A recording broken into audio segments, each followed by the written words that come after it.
శ్రీ సత్యసాయి జిల్లా కదిరి నియోజకవర్గంలోని గాన్లపెంట్ల నల్లచెరువు పోలీస్ స్టేషన్లను జిల్లా ఎస్పీ సతీష్ కుమార్ ఆకస్మికంగా తనిఖీ నిర్వహించారు.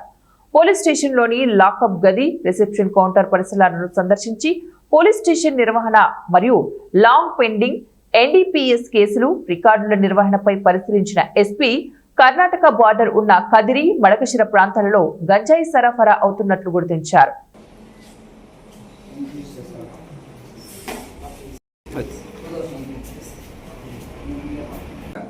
గండ్లపెంట అండ్ నల్లచెరువు రెండు పోలీస్ స్టేషన్ కూడా తనిఖీలు చేయడం, డాక్యుమెంట్స్ అన్ని ఏ విధంగా తర్వాత సిడి ఫైల్ అన్ని ఏ విధంగా ప్రిపేర్ చేస్తున్నారు, అన్ని ఇన్ఫ్రాస్ట్రక్చర్ ఎలా ఉంది, ఇంపార్టెంట్ విలేజెస్ ఇవన్నీ కూడా నల్లచెరువు పోలీస్ స్టేషన్ విజిట్ చేయడం జరిగింది. గంజా అనేది మన రాష్ట్రంలో honourable CM and honourable DG sir ఆదేశాల మేరకు కల్టివేషన్ ప్రాంతంలో నేను ముందు అక్కడ చేశాను కాబట్టి ఐడియా కూడా ఉంది. ట్రైబల్ ఏరియాస్లో ఉన్న కల్టివేషన్ కూడా ఆల్మోస్ట్ కంప్లీట్గా నిర్మూలించడం జరిగింది. కాకపోయినా పక్కన రాష్ట్రం నుంచి మనకి ఈ తరలిస్తూ అంటే పక్కన రాష్ట్రం నుంచి కల్టివేట్ చేస్తున్న గంజాయి అనేది మన రాష్ట్రం కూడా తరలించడం జరుగుతుంది. ఖచ్చితంగా అక్కడెక్కడ యువతలు దాన్ని కన్స్యూమర్ చేస్తున్నట్టు మనకు కొన్ని కేసెస్ అన్ని డిస్ట్రిక్ట్స్ కూడా రిజిస్టర్ చేస్తున్నాము. సో మన సత్యసాయి డిస్ట్రిక్ట్ వరకు కూడా ఇప్పుడు నేను ఛార్జ్ తీసుకున్న ఒక 20 days అయింది.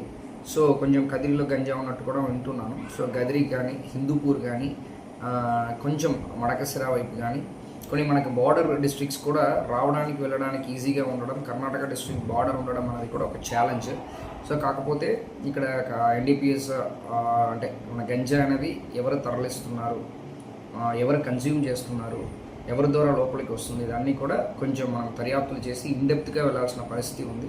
దీంట్లో ఏంటంటే కంటిన్యూస్గా ఎవరెవరు కేసు ఉన్నారో వాళ్ళపైన పీడీ యాక్ట్ పెట్టడానికి కూడా ప్లాన్ చేస్తున్నాము. వాళ్ళని గంజాలో ఎవరెవరు కన్జ్యూమ్ చేస్తున్నారో వాళ్ళ పేరెంట్స్, అదేవిధంగా ఎవరెవరు కన్జ్యూమ్ చేస్తున్నారో వాళ్ళని కూడా అట్లీస్ట్ మంత్లీ వన్స్ స్టేషన్కి రప్పించడం అనేది మనం ప్లాన్ చేస్తున్నాము. దీనివల్ల ఏమవుతాయంటే, ఒకటి అవేర్నెస్ వస్తాయి, రెండవది వాళ్ళు షేమ్గా ఫీల్ అవుతారు. అంటే గంజా కన్జ్యూమ్ చేయడం వల్ల మన పోలీస్ స్టేషన్కి రావాల్సి ఉంది. రౌడీ షీట్ని ఎలాగా పిలుస్తున్నామో అలా గంజా కేసులు ఉన్న వాళ్ళని కూడా అలాగా పిలవాలని చెప్పేసి ప్లాన్ చేస్తున్నాము. సో కొంచెం డేటా కూడా కలెక్ట్ చేస్తున్నాము. ఏ ఏరియాలో ఎక్కువ ఉంది, ఏ ఏరియాలో ఉన్నవాళ్ళు దాన్ని వాడుతున్నారన్న డేటా కూడా మనం కలెక్ట్ చేస్తున్నాము. కమింగ్ డేస్లో ఒక ప్లాన్ ఆఫ్ యాక్షన్ రెడీ చేస్తూ దాన్ని అరికట్టడానికి ఆల్ ఎఫర్ట్స్ పెడతాం.